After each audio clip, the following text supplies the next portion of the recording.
Hello guys and welcome, it is ThatSrb2DUDE here today, bringing you yet another Splatoon 2 video. Now today I would like to go over a huge recap of all the new things that we are learning about Splatoon 2.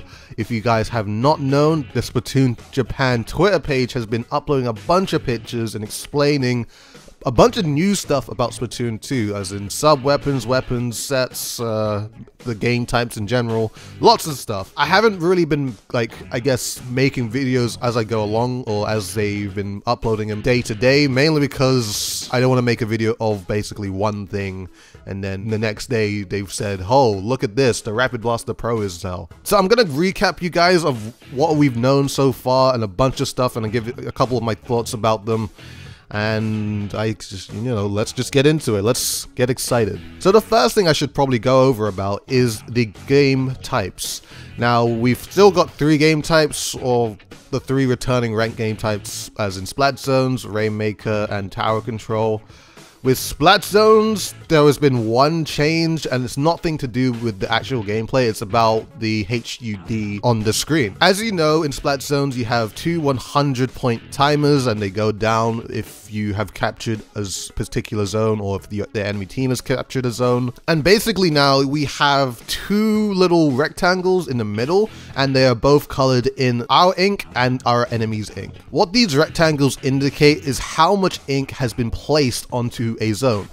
Some Splat Zones maps are going to have one zone, so you'll only see one rectangle with, I guess, the ink, fighting each other with how much ink that's been placed into the zone. And some maps you will have 2, but basically this indicates how much ink has been placed onto a Splat Zone. So this is very helpful when you're trying to neutralize or trying to capture a zone, and it's just like, okay, is it close to being captured already? Because a lot of times in Splatoon 1, I'll just be very confused where I felt like I painted the entire zone, but it's just like, okay, now what part have I not painted? Or is there enough ink around the zone so it can actually be captured? This is going to help that problem a lot. With Rainmaker, it's a little bit different in terms of gameplay. As you know, in Splatoon 1, when you charge the Rainmaker shot, you would shoot out this huge tornado blast. But now, when you charge up the Rainmaker in Splatoon 2, it acts like a huge bomb. Do you feel like it's an interesting change? I mean, honestly, when Rainmaker was just a tornado, I guess they may have changed it because the sprite or the tornado animation looked kind of weird, but this is a really nice change to see a small difference to the Rainmaker. Now with Tower Control, this has received the biggest change in my eyes. Basically now in Tower Control, there are 3 checkpoints when you progress on the tower. And once you have reached a checkpoint, the tower will stop for at least 5 seconds before continuing. So why this is really good is because it gives a neutral ground to if you are pushing the tower. So say if that you're on the team that's on the tower and you've fully wiped the other team. This allows the other team to actually try and plan something to actually come back. It also applies more strategic methods when pushing the tower. So you're pushing the tower and okay, I need to put this player on this position, and this player needs to push this position, and this player needs to stand on the tower. Okay, so once we reach this checkpoint, we need to set ourselves up and get ready for the enemy team to come back. And if we execute this well, that we'll be able to push the tower even more. Same goes for the other team. If they are losing the tower and they're pushing it closer to their side, they have the time to actually set up and try and stop the tower and push it back to their side. A lot of new interesting things have been updated to the game types of Splatoon 2 so far, and I am really looking forward to how it plays out when we are actually playing Splatoon 2.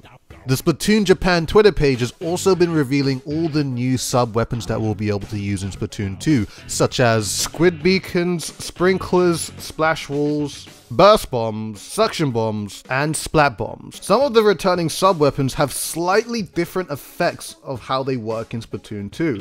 For an example, the Disruptor is now known as a poison mist. Basically, if you were to throw it onto the ground, it would emit this poison mist, and I would assume that if you are within the mist, you're going to have the same disruptive effects once you're in the mist. Changes also apply to the ink mines. It's not the biggest change, but I do feel like it's going to be more of a threat, or it's going to be more viable to use ink mines. Because now, instead of just placing one ink mine into the ground, you can place two. So with this sub weapon, it's going to be easier to make better setups. Or I guess you can be more creative of how you place your ink mines. Like you can use one for bait and one to actually get the kill. I do find it might be a little bit scary if you have an entire team that is running ink mines, because now not just 4 ink mines can be placed in the ground, 8 can be.